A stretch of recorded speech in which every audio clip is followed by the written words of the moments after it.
Hello friends, मैं हूं अंजू। आज हम बात करने वाले हैं कि हम सबके फेवरेट कैसे बने।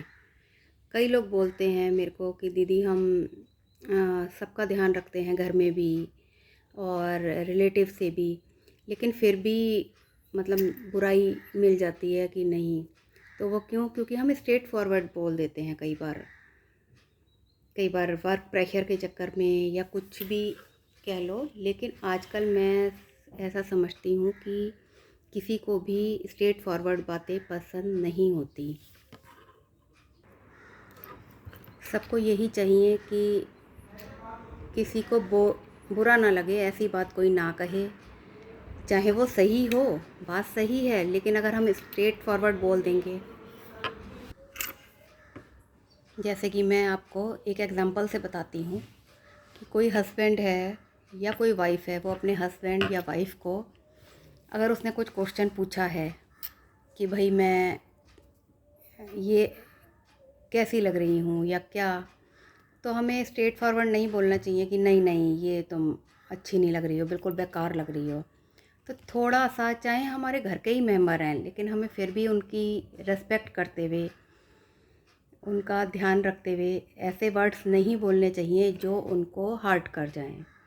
हमें उन्हें ये इस तरह कह सकते हैं कि नहीं, आप तुम वो पहनो या तू वो वाला सूट पहन, या ऐसे तैयार हुआ कर, ऐसे हेयर स्टाइल रखा कर, तो तू इससे ज़्यादा अच्छी लगती है, ऐसे मत करा कर।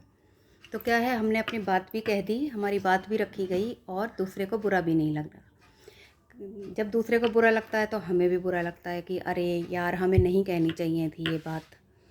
और एक दूसरी बात मैं आपको और बताती हूँ कि कभी भी किसी की फैमिली लाइफ में इतना ज़्यादा इंटरफेयर मत करिए कि वो आपसे कटने लग जाएं, आपसे अपने मन की बात ही ना करें, क्योंकि उन्हें लगता है कि अब ये हर बार ज़्यादा इंटरफेयर करेंगे, ज़्यादा हमारी लाइफ में घुसने की कोशिश करेंगे। हर एक की प्राइवेट लाइफ होती है, हर कोई नहीं इतना इंटरफेयर करवाना चाहता।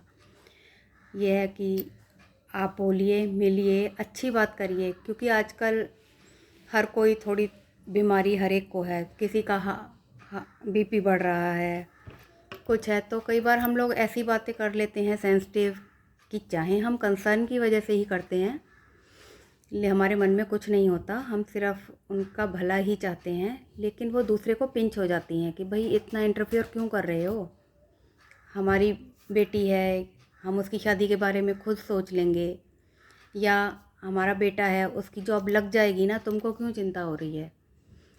तो जिसका काम नहीं बना होता, मैं ये बात भी आपको बोलती हूँ, जब काम बन रहे होते हैं दूसरे के, तो तब भी कोई अगर पूछे तो फिर भी हमें अच्छा लगता है, खुशी होती है। लेकिन जब हमारा काम अटक रहे होते हैं, हम बहुत डिप्रेस होते हैं, उस टाइम पे अगर कोई कंसर्न की वजह से भी पूछे तो हमें बिल्कुल अच्छा नहीं लगती वो चीज़। तो आप ये दो चीज़ों का ज़रूर ध्यान रखिए और सबके फेवरेट बने रहिए। तो हर कोई आपको पूछेगा कि नहीं नहीं, वो तो बहुत अच्छी तरह बात करती है और उससे बात करने में हमें मज़ा आता है। और इससे क्या है कि हमें भी बुरा नहीं लगेगा, मतलब अगर हम किसी हमारी बात से कोई टीज़ होता है तो हमें भी अच्छा नहीं लगता, तो हम भी खुश रहेंगे और हमारी फैमिली मेम्बर या हमारे जो आसपास हैं, हमारे पड़ोसी हो गए, रिश्तेदार हो गए, वो सब भी खुश रह सकेंगे। तो फ्रेंड्स, अच्छा लगा हो तो कमेंट करके बताइएगा, थोड़े से भी आपको फ़ायदा मिला हो इससे। तो मैं रखती हूँ, फिर मिलेंगे किसी नए टॉपिक पे। इम्पॉर्टेंट टॉपिक, ये सब चीज़ें बहुत ज़रूरी हैं लाइफ में हमें पता होना, जिससे हम अपनी लाइफ को स्मूथ और अच्छा बना सकते हैं। Bye bye.